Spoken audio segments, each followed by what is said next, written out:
We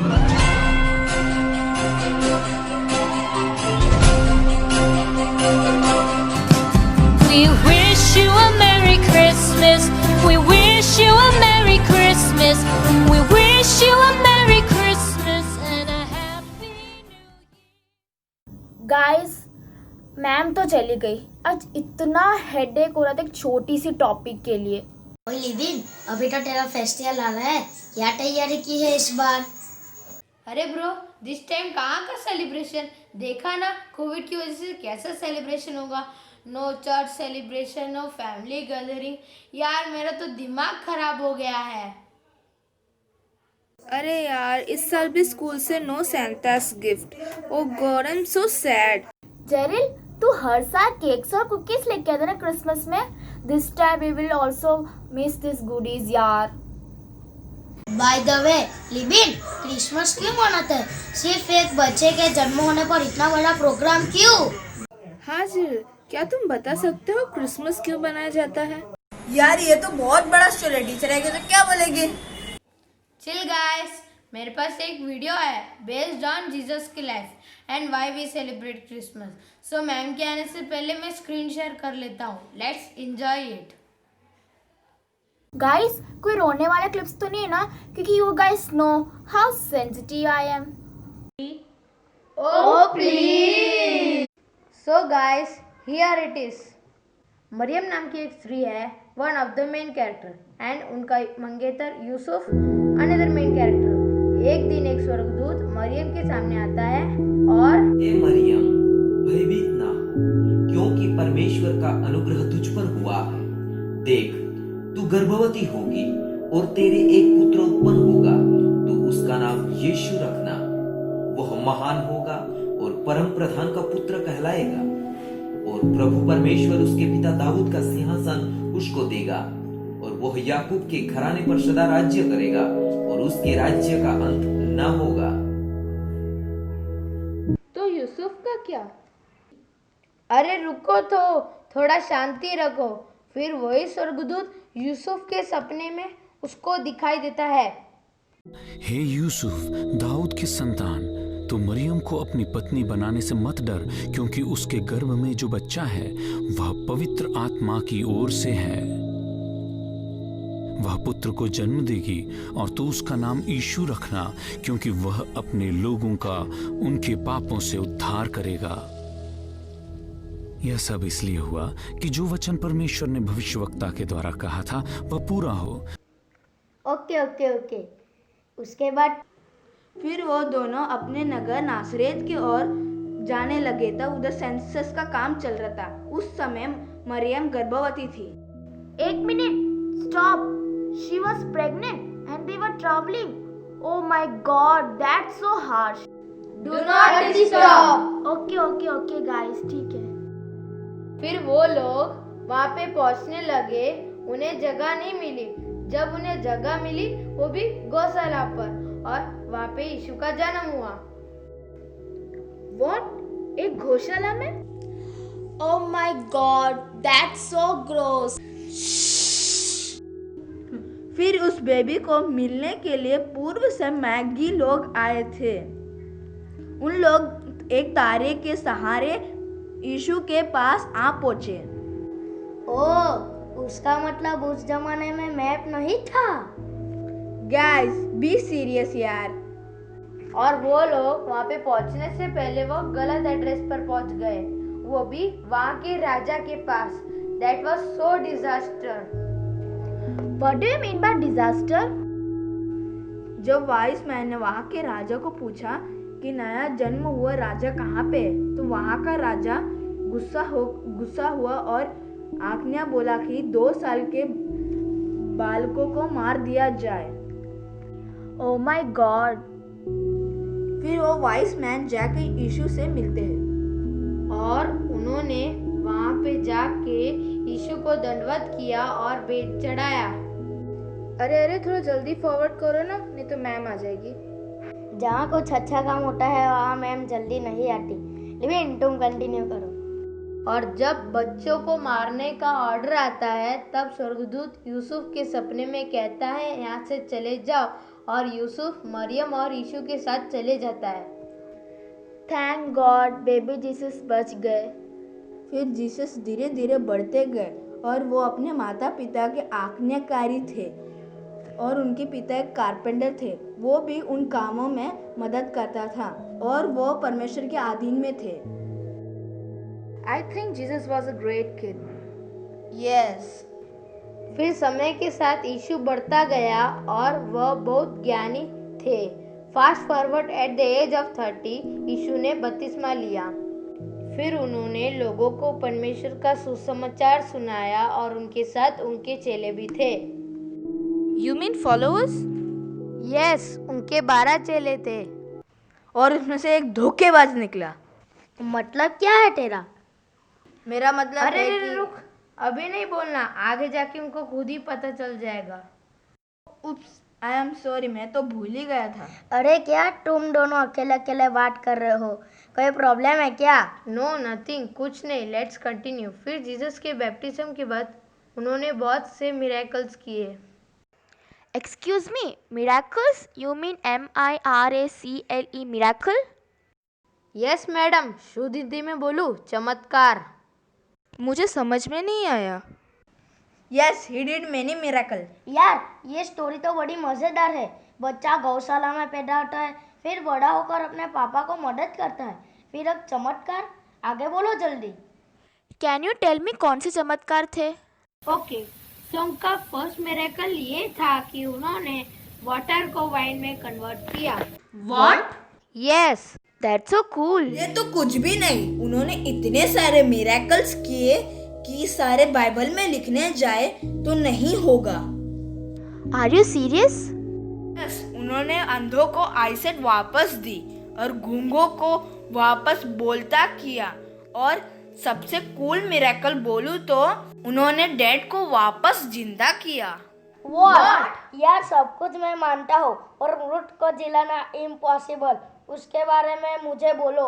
रुक, मैं बोलता हूँ। एक सरदार यायर की बेटी को उसने जिलाया। Oh my God, this is so cool. मुझे इनके बारे में और जानना है। हाँ तो हम बता तो रहे हैं। यार मेरे लाइफ में कोई मिरेकल हो सकता है क्या? अगर मुझे कोई मिरेकल चाहिए तो क्या करना पड़ेगा?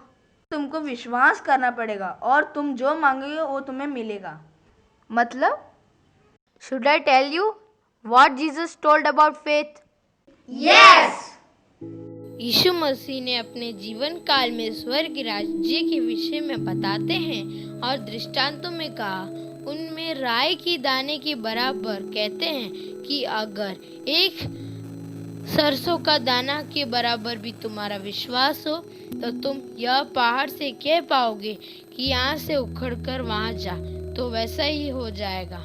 उजाला में परमेश्वर पर भरोसा रखना आसान है, पर अंधियारा पर यकीन रखना एक सच्चा विश्वास है। जब आसपास सब बिखर जाए तब भी परमेश्वर पर विश्वास रखना एक सच्चा विश्वास है। ओ ओके, तो अगर मुझे गॉड से कुछ भी चाहिए तो मुझे कहीं जाने की जरूरत नहीं पड़ेगी, सिर्फ मुझे विश्वास करना पड़ेगा। Yes madam. क्या हम थोड़ा जल्दी कर सकते हैं? मैम आ जाएगी। Yes, okay. और फास्ट फॉरवर्ड करते हैं। जीसस ने 3.5 साल परमेश्वर के राज्य के बारे में बताया और बहुत से चमत्कार किए। बट आई गेस अब कोई ट्विस्ट आने वाला है। यस, वो जीसस का डेथ। व्हाट? जीसस खुद बीमार हो गए थे क्या? नो, पहले पूरे बात तो सुनो। उनको मार डाला गया था। व्हाट? जेरिल यार, तू तो पूरा सीक्वेंस खराब कर रहा है। गाइस, उनको मारा तो गया था, बट उनको पता था कि उनका डेथ निकट आ रहा है। कूल। अगर उनको पता था कि वो मारे जाएंगे तो वो भाग क्यों नहीं गए? मैं होती तो कब का भाग जाती। क्योंकि तुम एक नॉर्मल इंसान हो, वो परमेश्वर का एक लौता पुत्र है। बट तुमने तो स्टार्टिंग में बोला था कि वो मरियम और यूसुफ के बेटे हैं, और अब अचानक से गॉड के बेटे। हाँ, ये क्या चल रहा है? अच्छे से समझाओ। अरे सोफिट और स्तवन, उनकी बात तो पहले सुनो। सेंटेंस खत्म होने से पहले ही तुम्हारा प्रॉब्लम स्टार्ट हो जाता है। या मैम, सॉरी। देखो, जीसस के इस वर्ल्ड में आने बहुत साल से पहले डिसाइडेड था। जीसस का बर्थ के पहले प्रॉफिट को पता चल गया था गॉड अपने बेटे को भेजेंगे इस दुनिया में। तुमको मैंने एडम और ईव की स्टोरी बताया था ना?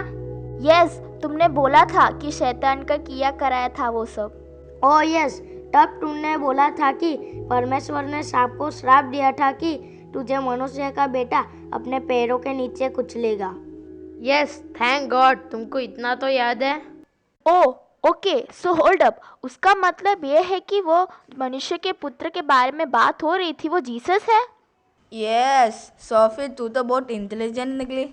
वो तो सबको पता है। बट मेरा एक क्वेश्चन है, जीसस गॉड का बेटा कैसे? Explain. Actually Jesus is god son, but इस दुनिया में आने के लिए उनको मनुष्य का रूप धारण करना पड़ा। जैसे नॉर्मल इंसान दुनिया में आते हैं एक बच्चे बनकर, वैसे ही जीसस को गॉड ने भेजा। ओके, मतलब जो मनुष्य के पुत्र है वो जीसस है, बट उनको गॉड ने भेजा था वो स्नेक शैतान को हराने के लिए। Yes exactly. और ये सारी बात सबको पहले से पता थी? यस, अभी तुमको पिक्चर क्लियर दिखाई दे रहा है? ओके, तो आगे बढ़े। अरे पर मेरा सवाल का जवाब तो मिला ही नहीं कि अगर उनको पता था तो वो क्यों नहीं भागे अपनी जान बचाने के लिए?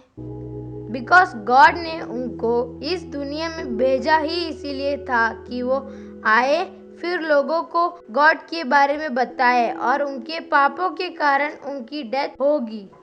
बट दूसरों के पाप की वजह से उनको डेथ सेंटेंस मिली।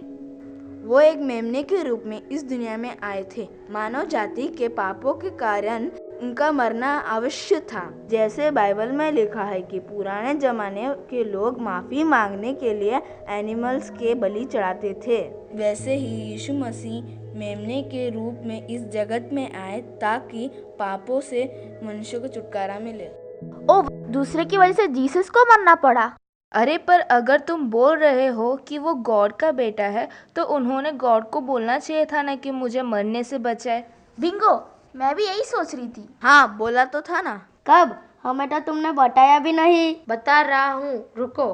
तो एक दिन जीसस और उनके 12 चेले में से 3 चेला जॉन, पीटर एंड जेम्स प्रार्थना करने गए एक जगह पे जिसका नाम गतसमना था, और उस समय पर जीसस को पता था कि उनकी डेथ निकट है।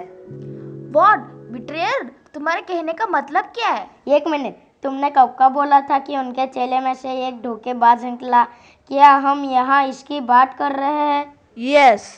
कौन है वो? यीशु का एक शिष्य यहूदा, और यीशु को पहले से ही पता था कि यहूदा उसको धोखा देने वाला था, और शिष्यों को भी पता था कि उनमें से कोई एक यीशु को धोखा देने वाला है। उनको किसने बोला था? यीशु ने। कब? अरे मैं तुमको वही तो बताना भूल गया। You are so irresponsible. Actually उनके डेथ के पहले उन्होंने लास्ट टाइम जब उनके चेलों के साथ डिनर किया तभी जीसस ने उनको बोला था कि तुम में से कोई मुझे बिट्रे करेगा। ओ माय गॉड, ये वो फेमस पेंटिंग का सीन लग रहा है, the last supper, am I right? Yes. Okay, तभी पता चल गया था तो तभी निकाल देना चाहिए था ना ग्रुप में से। बट ये सब जरूरी था। ओके, चलो सब मान लिया, बट ये तो बताओ उनकी डेथ कैसे हुई? हाँ, तो यहूदा ने एक बड़ा डील किया था सिल्वर कॉइन के। उसके बदले में जीसस को अरेस्ट करवाएगा। OMG, कितने कॉइन्स के लिए उसने ये काम किया? 30 silver coin only. What? Yes. मेरे सवाल का जवाब कब मिलेगा? उनकी डेथ कैसे हुई? उनको अरेस्ट कर कर लेके गए, फिर उनको कोड़े मारा गया, और फिर तुम देखो आगे क्या हुआ।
गाइस, मैंने पहले बोला था ना कि ऐसे क्लिप मत दिखाओ जिसमें मुझे रोना है। I told you I am so sensitive. Look कैसे उनको मारा जा रहा है। आई नो यार, सोचो वहाँ जो लोग थे उनको देखकर कैसा लगा होगा। लोगों को छोड़ो, सोचो जीसस पे क्या बीती होगी। फिर आगे क्या हुआ? स्टोरी खत्म? अरे अभी तो एक बड़ा ट्विस्ट बाकी है। क्या? और एक ट्विस्ट और उलाना है क्या मुझे? No, now it will be a happy ending. What do you mean? मतलब जीसस के डेथ के 3 दिन बाद वह वापस जी उठे। क्या? हाँ, वो वापस जिंदा हो गए। फिर उनके जिंदा होने के बाद वह अपने सारे शिष्यों से मिले और उनको सामर्थ दिया। फिर यीशु स्वर्ग में उठा लिया गया और उसके बाद 12 शिष्यों और दूसरे अनेक शिष्यों ने दुनिया भर में परमेश्वर का सुसमाचार सुनाया। उसमें से एक शिष्य थॉमस था जो इंडिया में आके सुसमाचार सुनाया और वह सुसमाचार मुझ तक पहुंचा। इसलिए अब मैं भी परमेश्वर का एक चेला हूँ और अब मैं वही सुसमाचार तुमको बताता हूँ ताकि तुम भी विश्वास करो और उनके चेले बन जाओ। ओके, अगर मैं यीशु को अपने जीवन में ग्रहण कर लूँ तो मैं भी उनके चेलों में से एक हूँ। यस। फिर हम भी यीशु को ग्रहण करेंगे। ओके, सॉरी बच्चों, चलो लेट्स कंटिन्यू द क्लास।